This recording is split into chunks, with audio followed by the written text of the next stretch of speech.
Well, hey there, it's Catherine from Catherine Pooler Designs. In this video, we're going to create ink blended night skies in 3 ways. And actually, one of these is going to end up not being a night sky. You'll see at the end what I turned it into.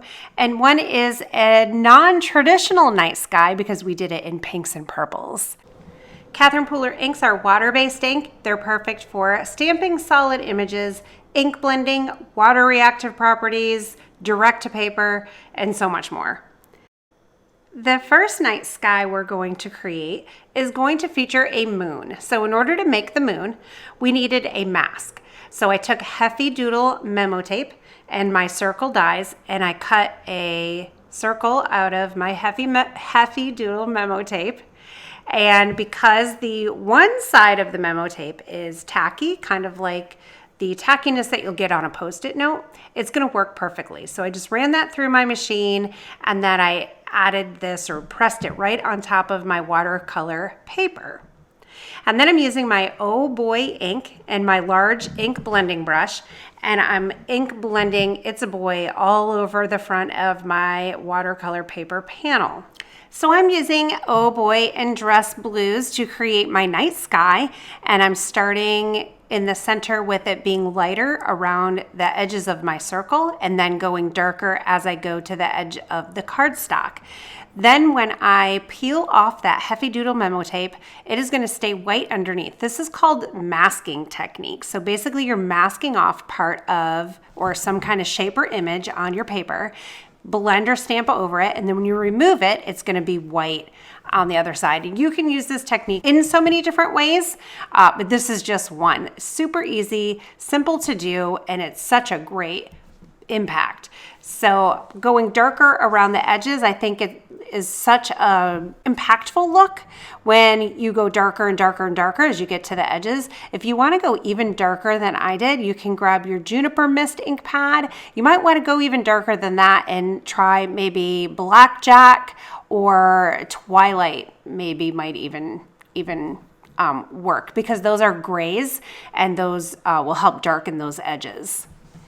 Catherine Pooler ink blending brushes come in 2 sizes, and when I'm doing a large background like this, I like to do it with my large brush because I can cover a larger area in a quick amount of time or a short amount of time.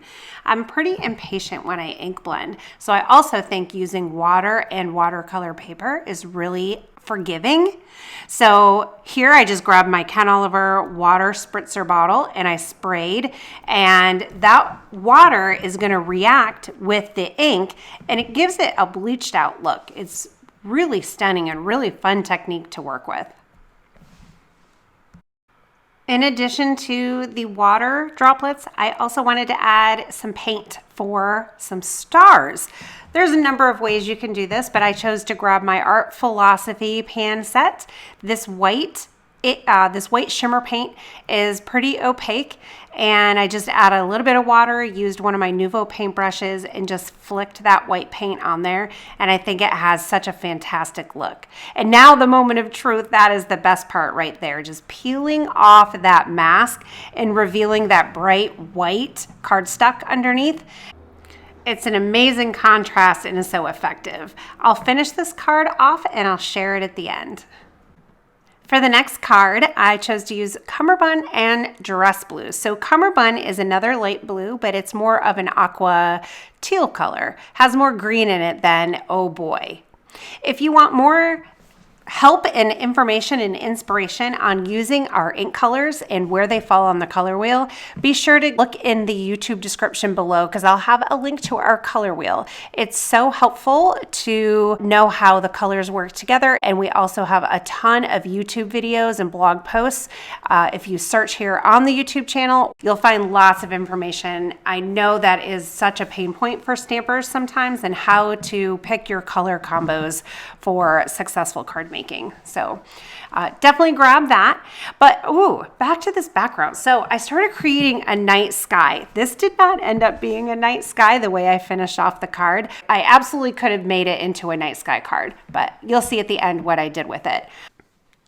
So this background was created in a different way than the first. So instead of ink blending in a circular motion and around the edges, I went up and down with my ink blending brush, just applying ink to the sides. And then I used a smaller brush too to get smaller bands of color. And then I'm just grabbing my Nuvo paintbrushes and just streaking water up and down the cardstock panel. So when I add water, it basically gives like a bleached look. The ink will react with the water and get lighter wherever the water was. So I'm just working back and forth with a large brush, doing large brush strokes, and then a skinnier brush with a smaller, skinnier brush strokes to make different kind of textures and streaky lines. And I just kept playing with it for a while and just had a lot of fun with it. It was really fun to create this. So I encourage you to get out your ink blending brushes, your watercolor cardstock, different paint brushes and water bottles, and just start blending and streaking and spraying. It's so much fun. So I'm grabbing the Art Philosophy watercolor pan again, and I think I'm going to use the same one. This color is called Chandelier, and this one, well, this isn't stars, because I didn't finish this off into a night sky, but it could have been. So I just flicked a bunch of paint on the background here, and it just gives a really beautiful look. They're shimmery and they're really, really pretty, nice opaque paints. For the next ink blended quote unquote night sky, I'm using Pucker Up, Flirty Fuchsia, and Glam. A little bit non-traditional for a night sky, but that's okay. This is card making. It is whatever pleases you, whatever makes you happy. Do what makes you feel good. So I'm going to break out the Heavy Doodle memo tape again. You know, these water reactive inks will react to any oils or moisture that are on your fingers. So sometimes when I'm ink blending, I find fingerprints in my ink blended piece. We don't want fingerprints, so a great way to avoid that is to take a little piece of Heavy Doodle memo tape. I get tongue-tied when I say that. But grab a little piece. I have it tacky side on my fingers, and then that helps me hold down the paper without making fingerprints and also without getting a bunch of ink on my fingers, because you guys know me also. I have a really bad habit of getting ink all over my projects all the time. I can't even help it. It's a real issue, but I know I'm not alone. So leave me a comment. Let me know if you're with me with the inky finger issues. So for this background, I started with Pucker Up and I focused on the bottom of the card, and then I grabbed Flirty Fuchsia, went around the sides, and then I'm going really dark with Glam around the edges, mostly around the top 2/3 of the card. I left the middle toward the bottom lighter, and I thought that would be really pretty if you wanted to do some kind of focal point right there with some little critters or maybe some silhouette images like silhouette trees or silhouette animals. That would be really beautiful. You could stamp them straight onto the piece of cardstock there. So I'm grabbing my Ken Oliver water bottle and spritzing that, and it just takes a minute for that water to react with that ink.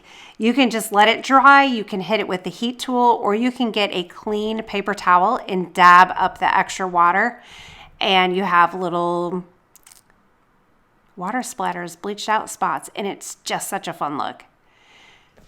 Next, I grabbed my Gonzai Tombi watercolors, and I'm using the one, I think is this the Opal Violet maybe? So you just add a little bit of water to that pan and let it get all activated with the paint there and get a nice consistency, and then just flick. Just flick away. Add as little or as much as you want. Personal preference, but I think it's such a cool look. I love it. Let's see the finished cards. For this one, I mounted it on a white card base and added the Love You to the Moon and Back sentiment from the Stargazing stamp set. I think this was the perfect sentiment to go with, and I just did white embossing on there and just left it simple. Now the next one, I turned it into an ocean. I thought that was a great way to finish this card off. So I grabbed one of these guys from the Ocean Chum stamp set.